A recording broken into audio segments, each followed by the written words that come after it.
Assalamualaikum warahmatullahi wabarakatuh. Alhamdulillah rabbil alamin wa bihi nasta'in wa ala umuri dunya waddin wa ala alihi wa ashabihi ajmain, amma ba'du. Puji serta syukur kita panjatkan kehadirat Allah Subhanahu wa taala.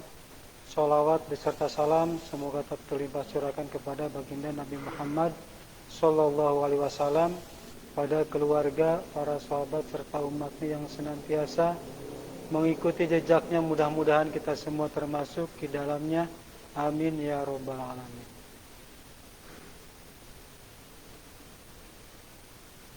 Alhamdulillah, pada sore hari ini kita masih bisa diberi kesehatan.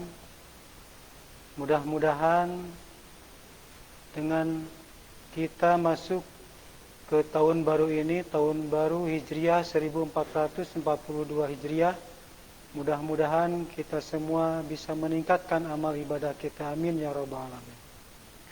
Pemirsa yang saya hormati, sebagaimana kita ketahui, alhamdulillah, dalam sore hari ini kita melaksanakan talim rutin Partai Pekanan ini, yang biasa dilaksanakan pada hari Kamis pukul 16.00 sampai pukul 17.00.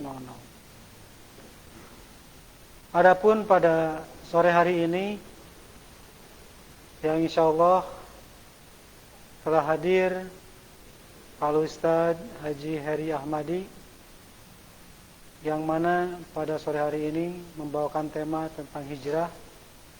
Untuk itu, kepada pemirsa Facebook, selamat untuk menyimak, dan mudah-mudahan dengan talim ini mendapatkan peningkatan keimanan kita dan mendapatkan ilmu yang bermanfaat sehingga kita bisa melaksanakan apa-apa yang Allah perintahkan, dan mudah-mudahan kita semua tetap istiqomah dalam ta'lim rutin ini. Untuk itu, marilah kita buka dengan pembacaan basmalah bersama-sama. Bismillahirrahmanirrahim. Untuk selanjutnya, waktu dan tempat kami persilakan kepada Al-Ustaz Bapak Kiai Haji Heri Ahmadi. Pak Ustaz.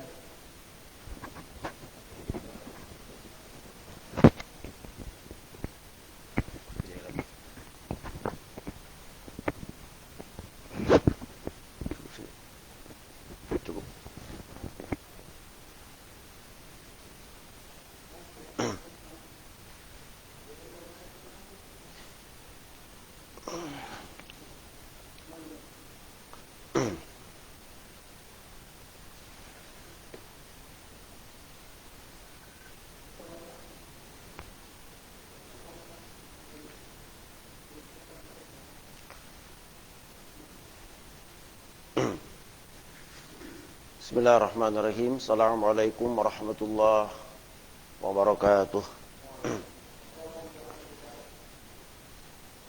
Innal hamdalillah nahmaduhu wa nasta'inuhu wa nastaghfiruh wa na'udzu billahi min shururi anfusina wa min sayyiati a'malina.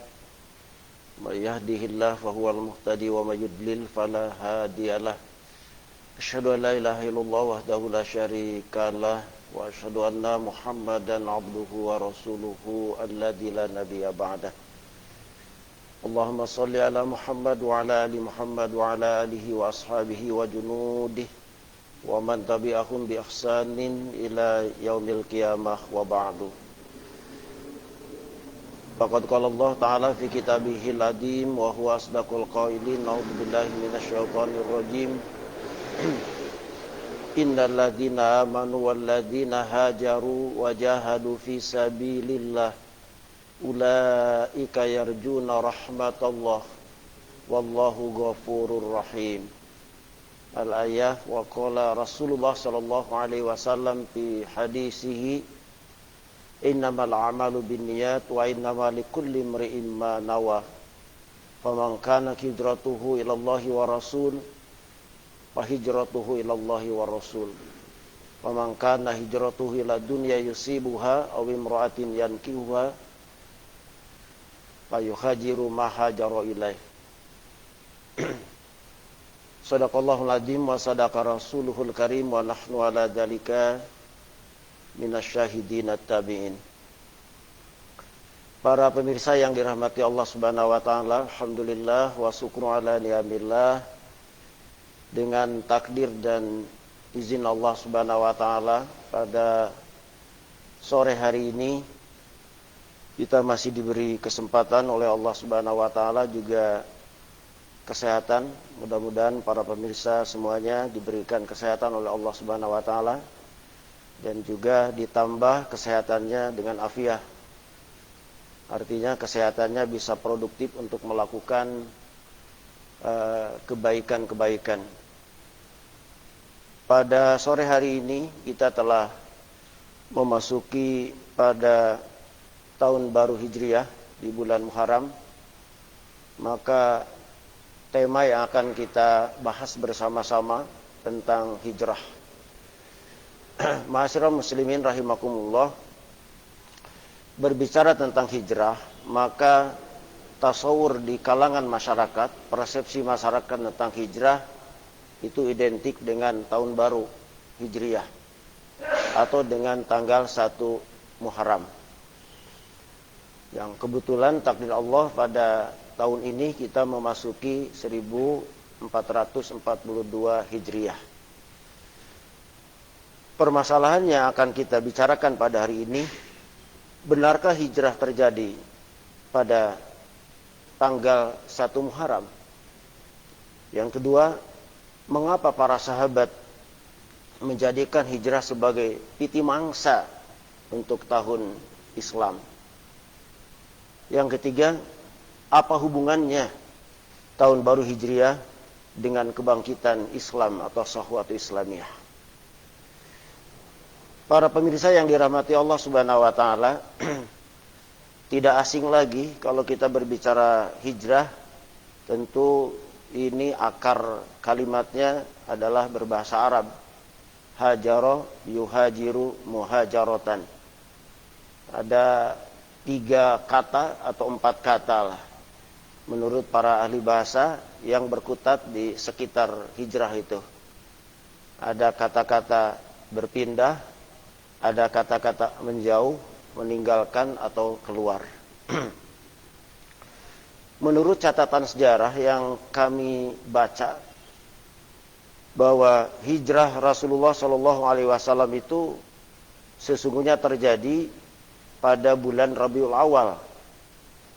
Ada sebagian besar para ulama sirah nabawiyah mengatakan tanggal 22 Rabiul Awal. Dan sampai ke Yathrib itu pada tanggal 12. Meskipun ada beberapa bagian mengatakan itu di akhir bulan Safar. Tapi sampainya sepakat di Yathrib yaitu pada tanggal 12 Rabiul Awal. Nah, kalau kita lihat di sejarah, itu juga bertepatan dengan 22 September 662 Masehi.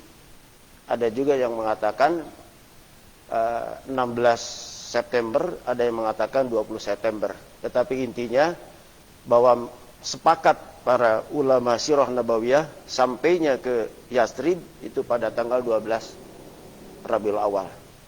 Sehingga para ulama sirah nabawiyah ada 3 kejadian yang sangat penting yang terjadi pada tanggal 12 Rabiul Awal. Yaitu tanggal 12 Rabiul Awal adalah hari kelahiran Rasulullah SAW. Kemudian juga tanggal 12 Rabiul Awal adalah hari di mana Rasulullah sampai ke Yathrib yang sekarang diberi nama dengan Madinah Al-Munawwarah. Dan tanggal itu juga di mana Rasulullah SAW telah meninggalkan para sahabatnya dan kita semua menghadap ke hadirat Allah Subhanahu wa taala. Beliau wafat meninggalkan kita semua. Ma'asyiral muslimin rahimakumullah. Kalau kita melihat juga uraian para ulama, ini sudah tidak asing lagi sebetulnya berbicara tentang hijrah karena ngetren sekali. Pada tahun-tahun ini sangat ngetren. Sampai kata-kata hijrah ini sudah masuk ke berbagai komunitas ya. Di tingkatan para remaja sampai ke jajaran artis, kemudian para politisi, juga masuk kepada para pengusaha dan seluruh jajaran masyarakat. Bahkan saya sendiri pernah mengisi di satu komunitas yang cukup kaget, tetapi di dalamnya luar biasa. Ada komunitas hijrah, mereka kemudian menamakan, mohon maaf nih, karena ada di wilayah Tasikmalaya, tapi ini adalah kebaikan. Komunitas namanya Hijrah Oyag. Saya kaget begitu. Pertama kali, ini nggak salah gitu.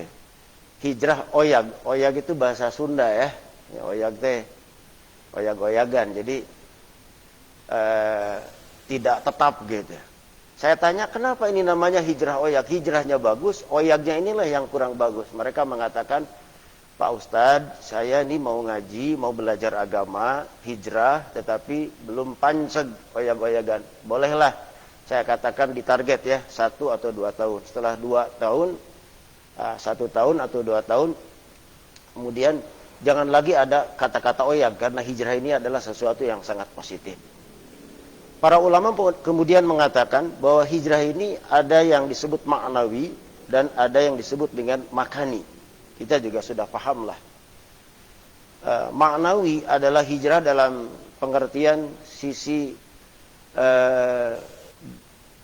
ruhi manusia.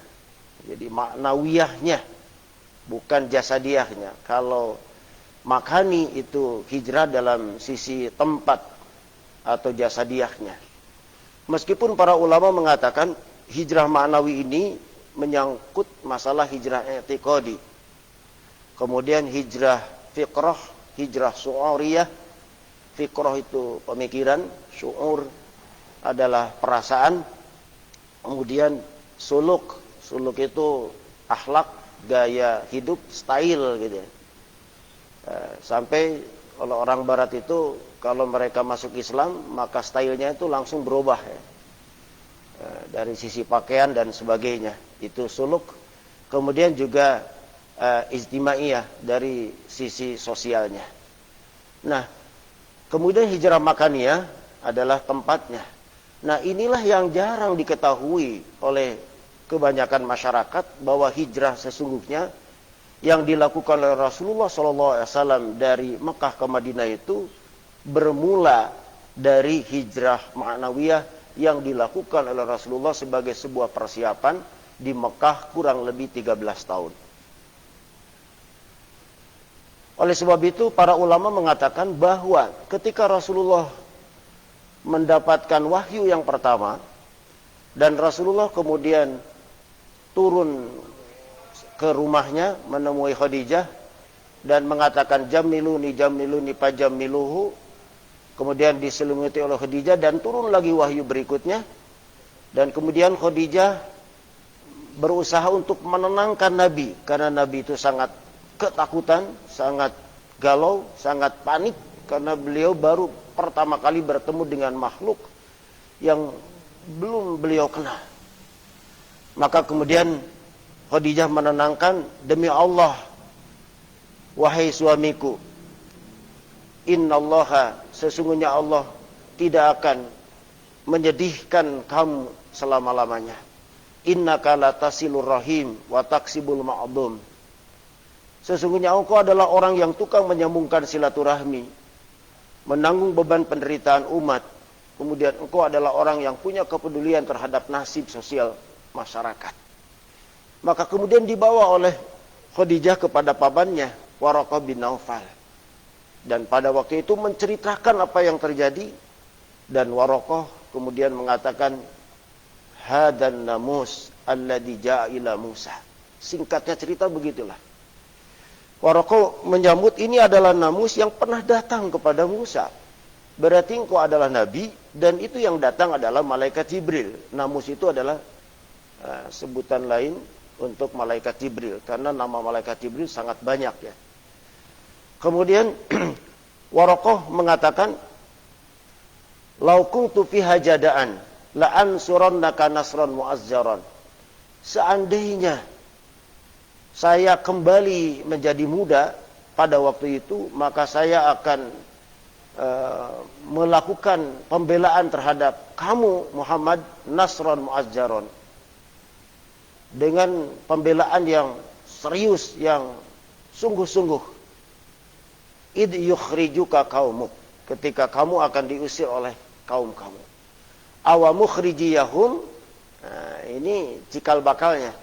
Rasulullah kemudian balik bertanya, apakah mereka akan mengusir saya? Naam, maja rajulun qattun bimisli ma ji'ta bih illa audiyah. Tidak pernah datang seseorang membawa seperti apa yang engkau bawa, kecuali engkau akan dimusuhi. Nah, inilah yang disampaikan oleh Waraqah bin Naufal, dan dalam catatan sejarah beliau juga termasuk orang yang pertama kali memeluk ajaran Islam. Ma'asyiral muslimin rahimakumullah. Jadi apa yang dilakukan oleh Rasulullah sebelum hijrah inilah yang seharusnya nyampe di tengah-tengah masyarakat.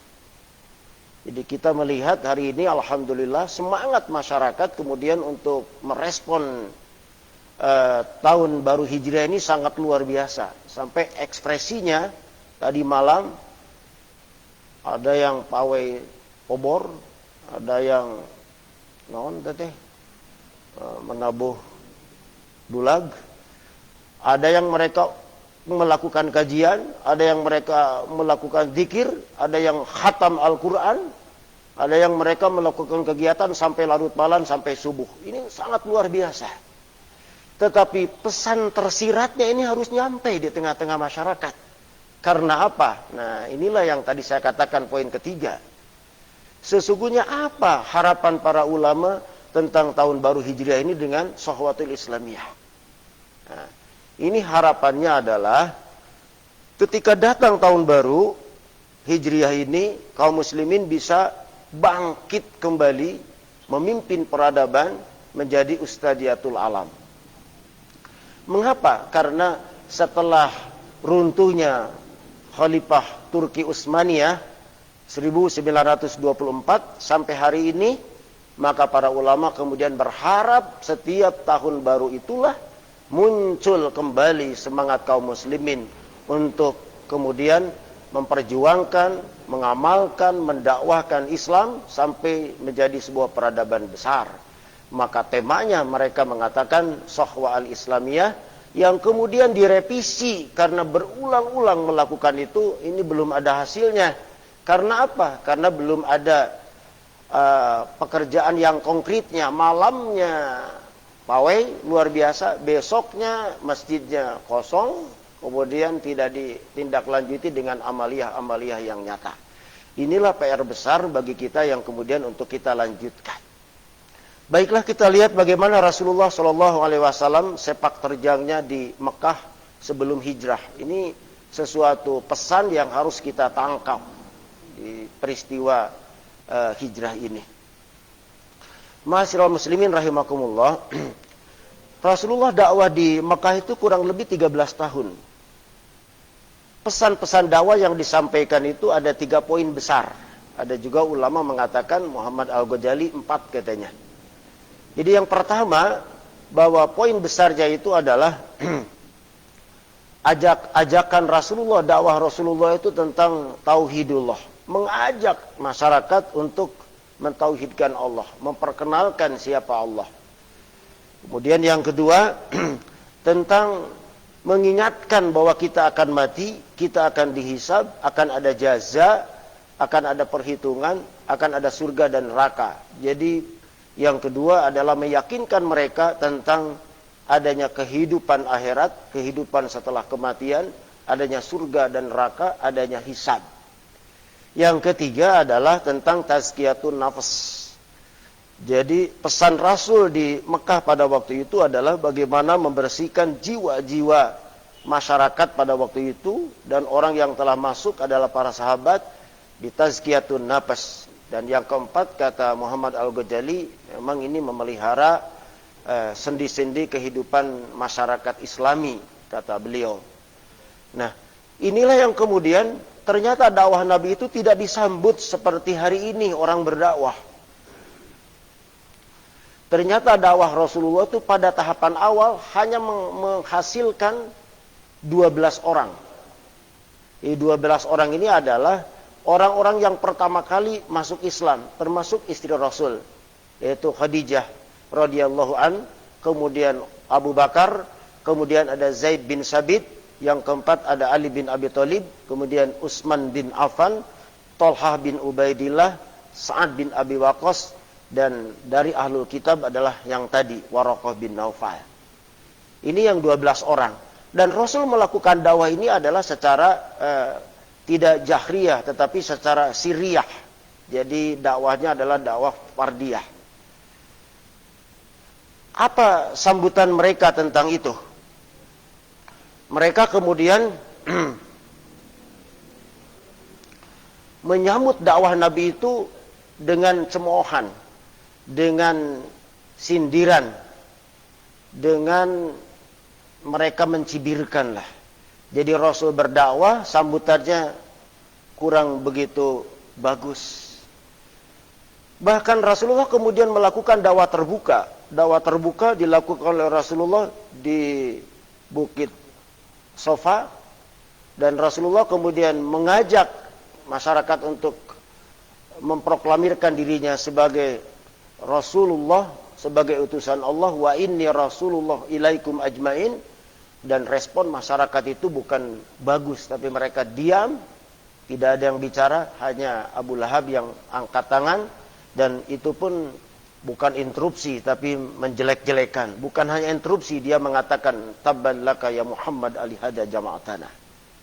Celaka engkau Muhammad, hanya untuk sekedar ini engkau mengumpulkan kami ini. Nah, kemudian Rasulullah pun tidak tahu apa yang harus disampaikan. Nah, turun wahyu, Tabbat yada Abi Lahabi watab. Dan itu pun tidak tuntas, selesai. Dakwah terbuka kemudian jalan terus. Dan apa yang terjadi? Tahapan awal sudah mulai ada perlawanan, ada penindasan. Jadi pengikut-pengikut Rasul yang baru-baru ini, yang lemah-lemah itu kemudian ditindas. Tetapi Rasulullah dakwah terus-terusan.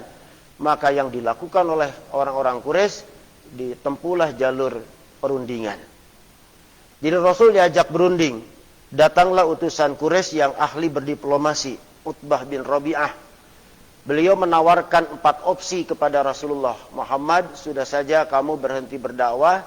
Ini ada tawaran dari masyarakat Quraisy. Pertama, kamu berdakwah barangkali ada satu harapan yang dituju, ingin kekayaan, maka kami perwakilan masyarakat Quraisy menawarkan kepada Anda, asal Anda berhenti berdakwah, ini Anda akan diangkat menjadi orang terkaya di Jazirah Arab. Tapi Rasul mengatakan, saya berdakwah bukan untuk itu. Nah, kemudian ditawarkan yang kedua adalah tentang jabatan. Barangkali Anda ingin menjadi pemimpin, maka nggak usah repot-repot. Ini masyarakat kafir Quraisy akan mengangkat Anda sebagai pemimpin, dan asal Anda berhenti untuk berdakwah. Rasul pun tidak mau. Bukan karena itu saya berdakwah. Ditawari kemudian perempuan, karena Anda menikah dengan janda, barangkali Anda menginginkan Miss Arab, Miss Quraisy, maka ditawarkan kepada Rasulullah wanita, dan Rasul pun menjawab, saya berdakwah juga bukan karena itu. Kemudian tawaran yang terakhir, karena opsinya sudah dipersiapkan. Kalau orang tidak mau harta, tidak mau wanita, tidak mau tahta, berarti orang tidak normal. Berarti orang ini tidak normal kan? Nah, maka kemudian ditawarkanlah kepada Rasulullah, ya Muhammad, kalau Anda sakit, saya sudah mempersiapkan tabib yang baik untuk mengobati penyakit Anda. Kemudian Rasul pun menjawab, saya pun tidak sakit. Saya sehat, tidak sakit. Dan ini perundingan ini kemudian tidak berjalan. Penyiksaan semakin meningkat, ditingkatkan, maka Rasulullah kemudian sudah memulai hijrah. Jadi hijrah yang pertama kali adalah memberangkatkan orang-orang yang lemah ini ke Habsah. Diberangkatkan orang-orang yang lemah berangkat ke Habsah sebanyak 16 orang. Kemudian ternyata disambut dengan baik. Disusul dengan hijrah yang kedua. Hijrah ini bersifat evakuasi, penyelamatan jiwa raga, penyelamatan orang-orang yang lemah yang tidak punya backing apa-apa. Disusul lagi dengan berangkat yang kedua yang lebih banyak, 83 orang laki-laki dan 16 orang perempuan berangkat. Nah, ini orang-orang kafir semakin tidak enak. Karena apa? Karena penduduknya berangkat ke negara yang lain, kemudian minta suaka perlindungan, dikemanakan wibawa mereka. Maka orang kafir kemudian mengirim utusan untuk sampai ke Habsah, ke Raja Najasyi. Mengutus Amr bin As dan kemudian untuk berdiplomasi dengan rajanya. Tetapi apa yang terjadi? Rajanya itu cukup adil. Saya tidak akan mendengarkan sebelah, tapi saya juga ingin mendengarkan dari utusan ini, agama baru, kaum muslimin yang pengikut agama baru, kata mereka, kata dia, untuk menjawab. Maka di kalangan kaum muslimin diutuslah Ja'far bin Abi Thalib. Apa yang terjadi? Kemudian disampaikan oleh Ja'far setelah Amr bin As bercerita panjang lebar untuk supaya dikembalikan, maka Ja'far kemudian membacakan surat Maryam. Ketika surat Maryam dibacakan, maka Raja Najasyi ini kemudian mengatakan sambil ngaguratkeun tongkatnya di atas tanah, antara agama saya dengan agama orang ini ada titik persamaan. Jadi kaum muslimin mendapatkan perlindungan di tempat itu dengan aman. Silahkan untuk melaksanakan agamanya, tetapi tidak boleh mereka berdakwah. Ini luar biasa. Nah, pada saat itu kemudian intimidasinya ditingkatkan. Stadiumnya tadi 1, kemudian 2, stadium 3 ditingkatkan. Semakin banyak para sahabat yang dianiaya, yang disiksa. Kemudian pada tahun berikutnya ada sesuatu yang luar biasa. Jadi ketika Rasulullah berdoa kepada Allah Subhanahu wa taala, Allahumma a'izzal Islam bi umarain. Ya Allah, kuatkanlah Islam ini dengan 2 Umar. Antara Umar bin Khattab dan Umar bin Hisam. Maka apa yang terjadi para pemirsa? Ternyata hidayah itu jatuh ke Umar bin Khattab. Umar bin Khattab masuk Islam di saat gawat-gawatnya seperti tadi. Qadarullah, dia mendengarkan bacaan keponakannya, bacaan Al-Quran, kemudian dia masuk Islam. Dan Hamzah juga paman Nabi masuk Islam. Ini Hamzah masalahnya sepele. Jadi masalahnya ketika Rasulullah berjalan, kemudian dicaci maki oleh pamannya, oleh Abu Jahal, oleh Abu Lahab CS, dan di depannya itu ada ibunya Hamzah sedang berjalan dengan Hamzah. Mendengar caci maki itu, maka kemudian ibunya membisiki kepada anaknya, apakah engkau akan tinggal diam, membiarkan saudara kamu dicaci maki oleh saudaranya? Dia adalah orang baik. Secara spontanitas timbul sifat hanifnya, maka Hamzah kemudian melawan Abu Jahal CS dan dia mematahkan anak panahnya sambil mengatakan, kalau berani jangan dengan Muhammad tapi dengan saya. Dia tidak sadar apa yang diucapkan adalah sebuah jaminan, dan dia adalah seorang kafir. Malam harinya tidak bisa tidur, esok paginya kemudian dia masuk Islam. Ini luar biasa. Dan ini terjadi sebelum hijrah ke Madinah. Jadi pada waktu itu peningkatan penindasannya semakin ditingkatkan. Ditambah lagi terjadilah pemboikotan. Jadi Rasul juga diboikot di Si'ib. Kurang lebih 3 tahun tidak bisa mendapatkan makanan. Kemudian setelah diboikot di Si'ib, dilepaskan. Karena ini banyak yang membelanya keluarganya. Kemudian apa yang terjadi?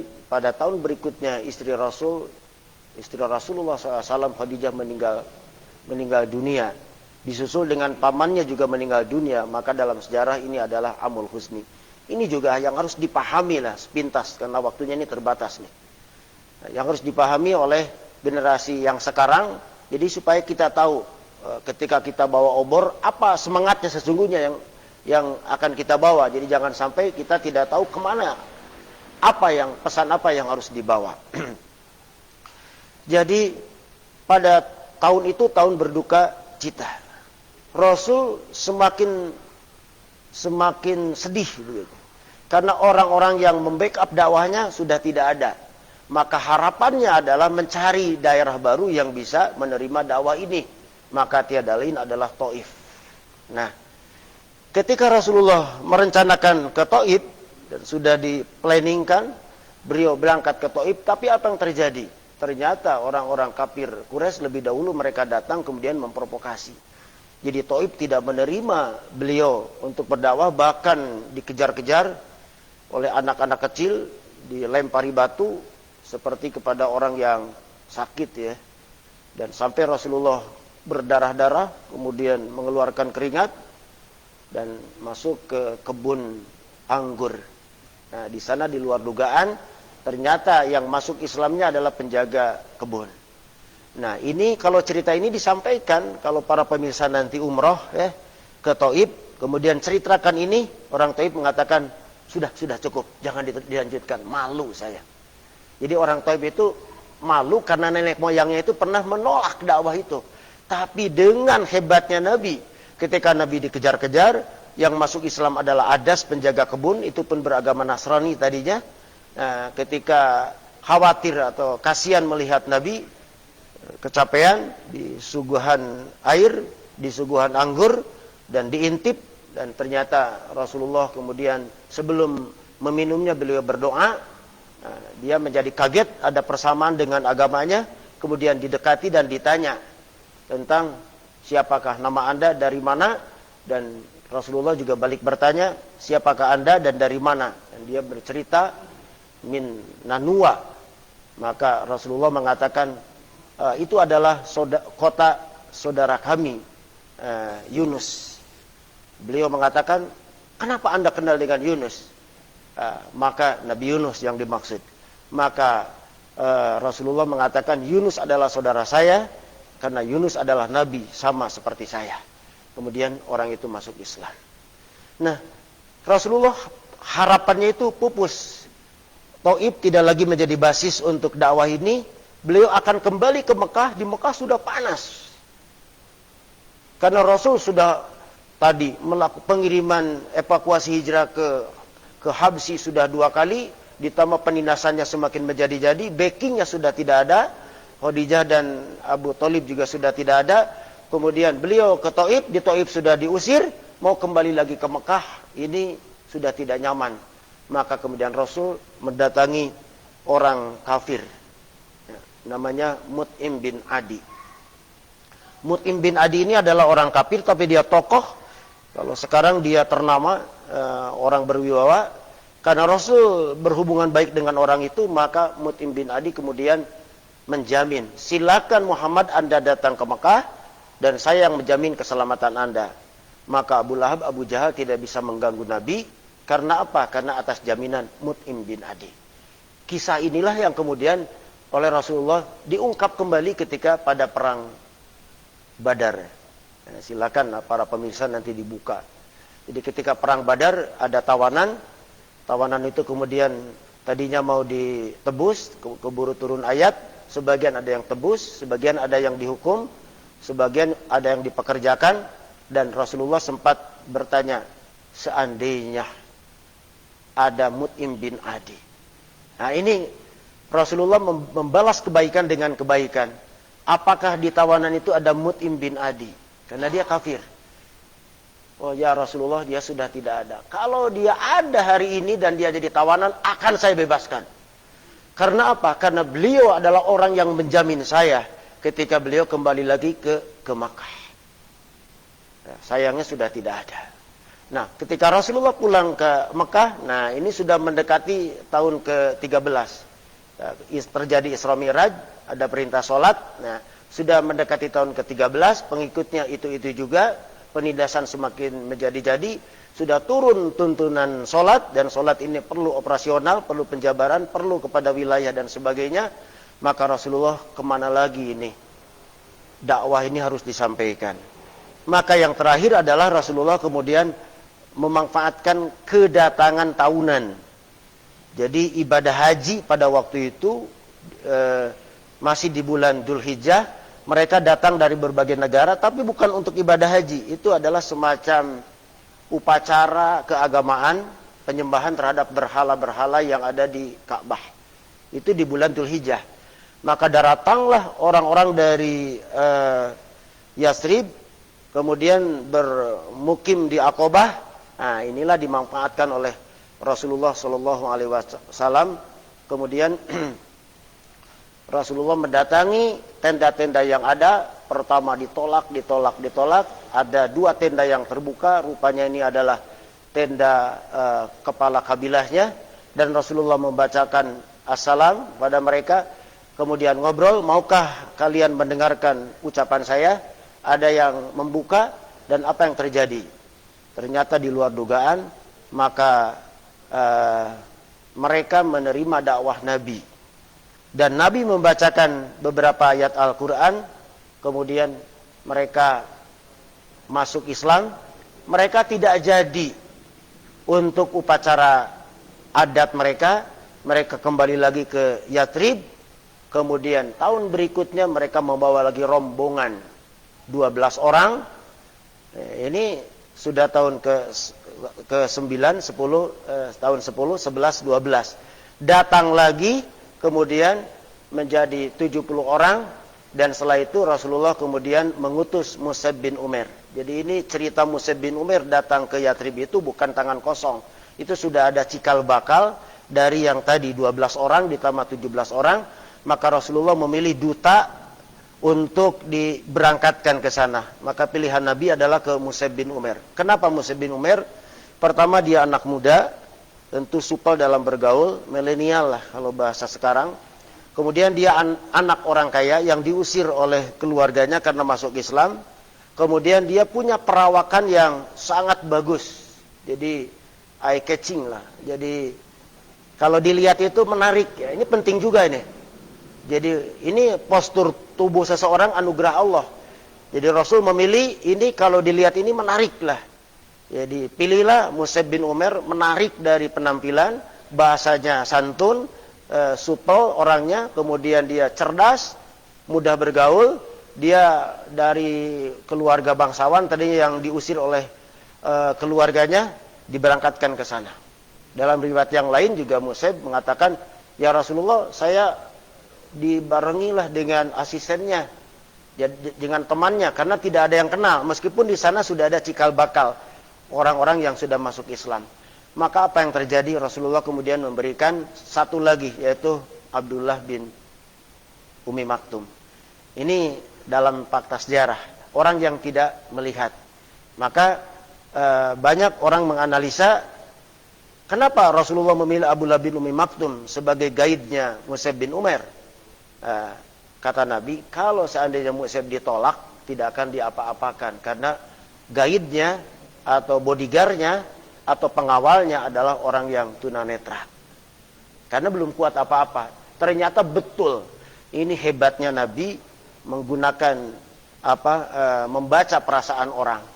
Dan ketika mereka datang ke Madinah, Rasulullah memberikan pesan absus salam, at'imu ta'am, kemudian silul arham, sallu billail wan nasuniyam. Inilah cikal bakal kota Madinah yang awalnya diberi nama Yathrib. Absus salam, sebarkan salam, kemudian at'imu ta'am, kasih makanan, silul arham, ikat dengan ikatan silaturahmi, dan sallu billail wan nasuniyam, salat pada waktu malam ketika orang-orang pada tidur. Nah, ini yang dilakukan. Setelah itu apa yang terjadi? Di Mekah kondisinya semakin memuncak. Di Madinah sudah semakin banyak orang yang memeluk Islam. Maka Rasulullah berharap ini akan hijrah ke Yathrib. Tapi belum ada izin dari Allah. Tetapi situasinya sudah memanas. Nah, kemudian orang-orang, para sahabat sudah mulai diberangkatkan. Rasul belum berangkat. Diberangkatkan para sahabat karena sudah tidak kondusif lagi hidup di Mekah. Dan yang terakhir berangkat, Rasul masih di Mekah. Ya, itu adalah Suhaib Ar-Rumi. Karena Suhaib Ar-Rumi adalah orang yang kaya raya, orang perantau, orang Rum, kemudian dia menjadi konglomerat di Mekah, di Quraisy. Ketika dia mau berangkat, dicegat oleh saudagar-saudagar Quraisy. Seenaknya saja, Anda berusaha di sini, Anda cari uang di sini, sekarang sudah kaya raya, aset Anda akan dibawa keluar. Nggak bisa. Anda tidak bisa hijrah, kecuali ada dua pilihan. Simpan harta Anda di sini semuanya, silakan pergi, atau silakan Anda bawa harta, tapi resikonya nyawa. Maka beliau lebih memilih hijrah. Silakan ambil tuan-tuan. Dirampaslah semua hartanya dan dia berangkat dengan jalan kaki. Rasul masih belum berangkat. Para sahabat sudah berangkat, kemudian Rasulullah SAW dapat izin dari Allah Subhanahu Wa Taala dan kemudian beliau mendatangi Abu Bakar dan beliau sendiri sudah merencanakan beberapa orang yang sudah direncanakan, dan pada waktu itu Allah kemudian menurunkan ayat wa id yamkuru bikal ladina kafaru liyusbituk aw yaqtuluka aw yukhrijuka wa yamkuruna Allah wallahu khairul makirin. Ingatlah ketika mereka itu membuat makar kepada Rasulullah. Siapa orang-orang kafir? Untuk menahan Nabi, untuk membunuh Nabi, untuk mengusir Nabi. Jadi kesepakatan mereka pada waktu itu adalah puncaknya mereka sepakat Muhammad itu harus dibunuh. Bagaimana cara membunuhnya? Nah, ini mereka berdebat dan saran yang diterima adalah keluar dari Abu Jahal. Jadi cara membunuhnya adalah memilih beberapa orang pemuda dari kepala-kepala kabilah, kemudian dia suruh bawa pedang yang terhunus, yang tajam. Kemudian Nabi nanti dibunuh bukan oleh satu orang, tapi oleh beberapa perwakilan dari kelompok dari kabilah. Dan apa yang terjadi pada waktu itu, kemudian pemuda itu kumpul semuanya untuk membunuh Nabi. Dan ternyata para hadirin juga sudah pada tahu, Rasul sudah mengoling Ali bin Abi Thalib. Nah, inilah yang para ulama mengatakan ada beberapa komponen hijrah yang harus dimaklumi oleh kita. Jadi ada Nabi sebagai qiyadah, ada Abu Bakar sebagai sahabat Nabi, kemudian juga Nabi melibatkan ada Asma binti Abu Bakar, ada Abdullah bin Abu Bakar, anak kecil, kemudian juga Nabi melibatkan anak muda Ali bin Abi Thalib, dan Nabi melibatkan Amir bin Puhairah, orang yang ahli dalam memilih kendaraan, dan satu lagi ini orang yang bukan beragama Islam. Dia adalah musyrik, orang musyrik belum memeluk Islam, yaitu Abdullah bin Uraikid. Ini adalah ahli navigator. Nah, orang-orang ini sudah di-calling oleh Nabi, dan hebatnya Nabi, dia membayar tenaga profesional dan orang itu tidak membocorkan rahasianya. Ini semuanya berjalan lancar. Pada malam yang pertama ternyata dikira Rasulullah masih ada, ternyata mereka sudah sampai mau subuh dan sudah kesal, didobrak dan di dalamnya ada selimut, ada Rasul sedang tidur, dikiranya ternyata Ali bin Abi Thalib. Rasul sudah tidak ada. Kemudian Rasul ke Gua Sur, kita juga sudah pada tahu, sampai 3 hari untuk menghilangkan jejak. Dari mana makanan dan perbekalan Rasul? Ini sudah di-calling. Asma binti Abi Bakar mengirim makanan, dan beliau sedang hamil muda, sehingga diberi julukan Zatun Nitoqain. Bekasnya kelihatan, maka Rasulullah menyuruh kepada anaknya Abdullah dan Amir bin Puhairah. Jadi Rasulullah menyuruh supaya Abdullah menjadi mata-mata dan juga mengembalakan dombanya untuk menghilangkan jejak Asma di siang hari sampai sore hari, sambil bertanya bagaimana situasi di Mekah pada waktu itu. Dan itu berjalan sampai 3 hari. Sudah 3 hari, maka Abdullah bin Uraikid datang ke mulut gua yang keluarnya, karena gua itu tembus, dan sudah disediakan kendaraan. Kemudian beliau berangkat. Inilah yang harus dipahami. Jadi pantas kalau mereka bawa obor itu untuk apa sesungguhnya? Semangatnya itu harus nyala. Jadi jangan sampai tidak ada ruhnya bawa obor, tapi ini mau kemana nih ini? Nah, besoknya tidur, kebangkitan Islam muncul, nggak terjadi. Inilah para ulama kemudian mengatakan, makanya setiap tahun baru itu Sohwatul Islamiyah. Jadi yang ketiga, kenapa para ulama mengkaitkan Syahwatul Islamiyah dengan tahun baru Hijriyah karena inti permasalahannya adalah mereka berharap setelah kekhilafahan Turki Utsmani hancur, maka mudah-mudahan muncul. Kapan munculnya ini? Mereka berharap munculnya ini seiring dengan yang tadi, karena Umar bin Khattab telah menyepakati bahwa untuk tahun Islam itu diawali dari prosesi atau dari peristiwa hijrah Nabi. Banyak usulan yang disampaikan kepada Umar bin Khattab. Ini dari sejak Nabi diutus, dari sejak Nabi lahir, kemudian juga dari sejak Al-Quran turun, tapi ini juga ditolak. Kemudian yang diterima adalah dari peristiwa hijrah Nabi. Nah, adapun tadi dikatakan, apakah hijrah Nabi itu tanggal 1 Muharram? Itu bukan, tetapi para ulama mengatakan persiapannya dari Muharram. Setelah Muharram kan Sopar, setelah Sopar kan Rabiul Awal, persiapannya dari Muharram. Tapi pada waktu itu juga menurut bacaan yang kami baca, karena pada waktu itu bulan itu sudah ada, bulan-bulan Isna Asyara Syahron fi Kitabillah. Ini nama Muharram itu sudah ada, nama Muharram. Kemudian nama Sofar itu sudah ada.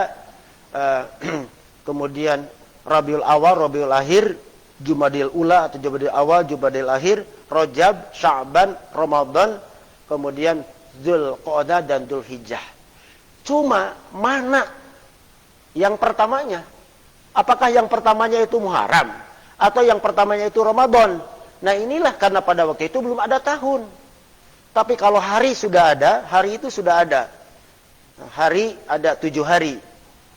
Ada Sabat atau Sabtu, ada Ahad, ada Isnin, ada Sulasa, ada Khamis, ada Jumat. Nah, Jumat ini namanya bukan Jumat pada waktu itu.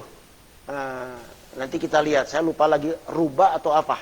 Diganti nama Jumat itu setelah turun kewajiban Jumat. Tapi kebiasaan orang-orang Madinah pada hari Jumat itu mereka adalah berbagi. Makanya kita jadi Jumat berkah. Ketika turun kewajiban Jumat, nama itu diganti menjadi Jumat. Nah, inilah yang kemudian mereka menjadi iri. Jadi ajaran yang dibawa oleh Rasul itu paling akhir. Namanya sebetulnya Islam semuanya. Tidak ada Nasrani, tidak ada Yahudi. Itu setelah ada penyimpangan kepada nabinya, maka mereka menamakan Yahudi, mereka menamakan Nasrani. Maka ibadah Yahudi pada hari Sabtu disebut Sabat. Tapi mereka datang ke tempat ibadah, ngadak-ngadak di jalan itu ada sungai, banyak ikan. Padahal tadinya tidak ada ikan. Maka mereka keluar bukan untuk ibadah, tapi untuk cari ikan. Kemudian dilaknat dalam Al-Quran, kunu kirodatan khosiin. Orang Nasrani kemudian ibadahnya mereka memilih pada hari Ahad dan kaum muslimin pada hari Jumat. Jadi awas kalau kita juga datang Jumatan kesiangan gara-gara dagangan laku, takut-takut seperti Yahudi nanti dilaknat jadi monyet. Jadi jangan sampai datang kesiangan ini. Nah, ini kisahnya. Jadi setelah itu disepakati lagi bahwa kata para sahabat bulan kesatunya adalah Muharram. Karena apa? Karena tahun Islam akan diberi nama titik tolaknya dari hijrah, maka diberi namalah tahun Hijriyah. Bulan pertamanya adalah Muharram, sedangkan hijrahnya adalah pada akhir Sopar, tapi yang maksur yang banyak adalah 2 Rabiul Awal dan sampainya pada 12 Rabiul Awal. Jadi supaya kita tidak bias, ya persiapannya betul. Nah, hikmahnya apa sesungguhnya yang bisa kita tangkap adalah bahwa hijrah makani ataupun maknawi pada dasarnya adalah wajib. Karena kalau kita tidak melakukan, kita akan terkena dengan pertanyaan malaikat ya. Di Quran ada innalladzina tawaffahumul malaikatu dzalimi anfusihim qalu fima kuntum qalu kunna mustad'afin fil ard. Jadi sesungguhnya orang-orang yang diwafatkan oleh malaikat dalam keadaan mendolim dirinya, malaikat bertanya, dalam kondisi apa kamu melepaskan nyawa ini ketika sakaratul maut? Mereka menjawab mustad'afin, kunna mustad'afin fil ard. Malaikat kemudian mengatakan, qalu alam takun abdullah wasi'ah. Bukankah bumi Allah itu luas patuh haji rupiah untuk kamu berhijrah? Nah, inilah hijrah. Jadi Rasul setelah itu kemudian di Madinah membina sebuah peradaban yang diawali dengan memuahotkan, mempersaudarakan. Ya, ini kalau mempersaudarakan itu di atas gotong royong. Kalau gotong royong itu digotong jangan diroyong. Kalau ini adalah apa? Muahot, dipersaudarakan. Ya, ditaahikan. Setelah itu membangun masjid, kemudian merintis ekonomi sampai Futuh Mekah. Nah, setelah Futuh Mekah kemudian perkataan hijrah itu beliau katakan, la hijrata ba'da amin walakin jihadun wa niyatun. Jadi setelah Mekah ditaklukkan, maka Rasul mengatakan tidak ada hijrah setelah tahun ini, setelah Futuh Mekah, karena buat apa pindah ke Madinah, Mekahnya juga sudah menjadi Islam, walakin jihadun wa niyatun. Yang ada itu adalah maknawi, jihad dan niatnya yang harus ada. Jadi inilah makna hijrah, diartikan adalah kita berubah menjadi lebih baik. Jadi ada perkataan Ali bin Abi Thalib yang terkenal, barang siapa yang hari ini sama dengan hari kemarin, maka dia itu adalah khosir, pemagbun, rugi. Barang siapa yang hari ini lebih jelek, maka dia celaka atau terlaknat. Dan barang siapa yang hari ini lebih baik daripada hari yang kemarin, maka itulah orang yang beruntung. Inilah makna hijrah yang sesungguhnya adalah mahajaru yuhajiru ila mahajaro ila manahallahu anhu. Al-muhajir, orang yang berhijrah itu adalah orang yang meninggalkan manahallahu anhu, apa-apa yang Allah larang.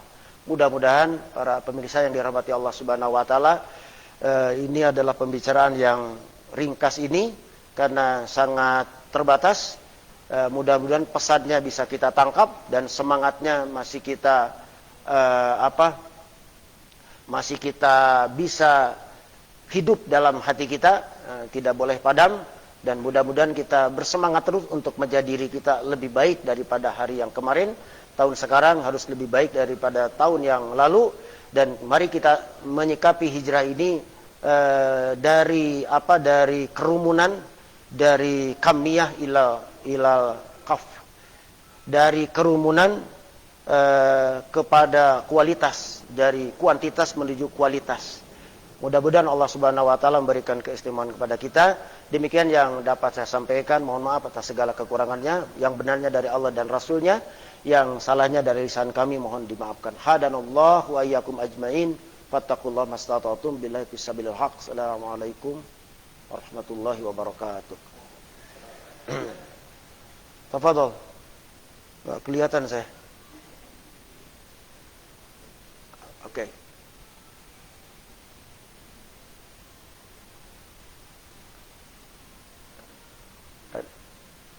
Oke, nggak kelihatan.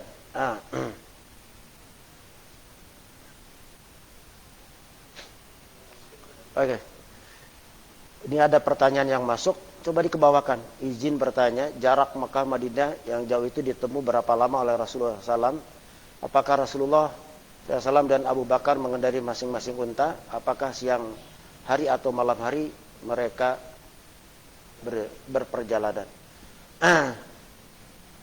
Kalau melihat dari uraian para ahli sirah nabawiyah, mereka itu macam-macam kan. Tadi juga saya katakan ada yang akhir safar, kemudian sampainya itu sama 12 Rabiul Awal. Nah, ini akhir safarnya tanggal berapa tidak disebutkan. Tapi pendapat yang banyak itu adalah tanggal 2 Rabiul Awal, dan sampainya adalah pada 12 Rabiul Awal. Berarti kalau ini yang diambil adalah 10 hari. Nah, 10 hari.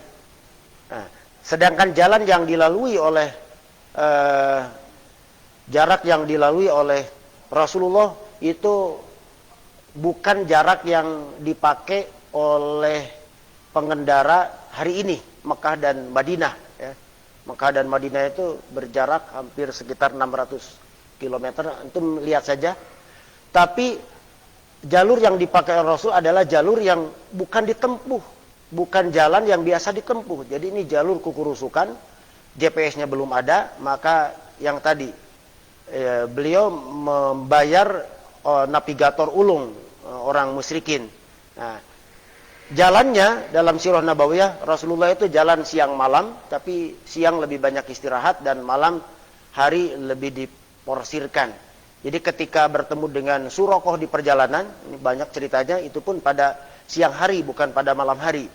Ketika bertemu Suraqah, karena ada pengumuman untuk siapa yang menangkap Muhammad hidup atau mati akan diberi hadiah 100 ekor unta. Kemudian apalagi mengendarai Rasulullah dan Abu Bakar mengendarai masing-masing unta. Nah, yang kita baca di Sirah Nabawiyah memang unta yang disediakan itu dua unta. Nah, mungkin pertanyaannya apakah si Abdullah bin Uraikid itu bawa kuda atau bawa unta? Tapi yang jelas mungkin dia datang ke sana juga dia bawa kendaraannya sendiri. Ya. Nah, ini karena memang belum ada kamera jadi tidak ada data ya. Baik, baik. Ada lagi Mang Khalid itu coba. Oh, jadi tadi siang dan malam hari saya sudah sampaikan.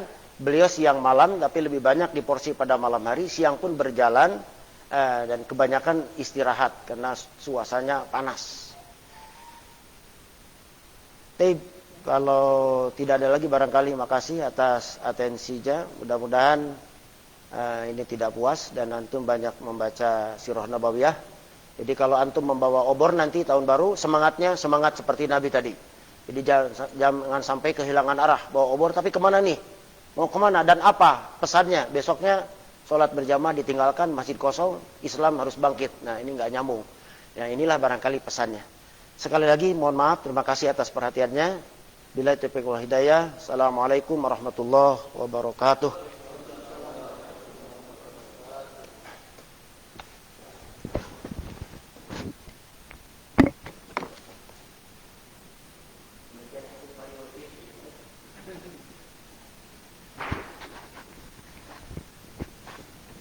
Baiklah, terima kasih pada Al-Ustaz Haji Heri Ahmadi yang telah menyampaikan materinya. Mudah-mudahan apa yang telah disampaikan bermanfaat bagi kita semua dan mudah-mudahan kita bisa mengambil hikmah dari semua perjalanan Rasulullah SAW. Dan di tahun baru Hijriah ini mudah-mudahan kita bisa beribadah lebih baik dari hari kemarin. Dan apapun yang kemarin kita laksanakan yang jauh dari Allah Subhanahu wa taala, mudah-mudahan kita terus lebih mendekat kepada Allah Subhanahu wa taala. Baiklah, itulah yang dapat kami sampaikan. Kami atas nama DPD PKS Kota Tasikmalaya mengucapkan terima kasih kepada para hadirin yang telah menyimak dari awal sampai akhir. Billahi taufiq wal hidayah. Wassalamualaikum warahmatullahi wabarakatuh.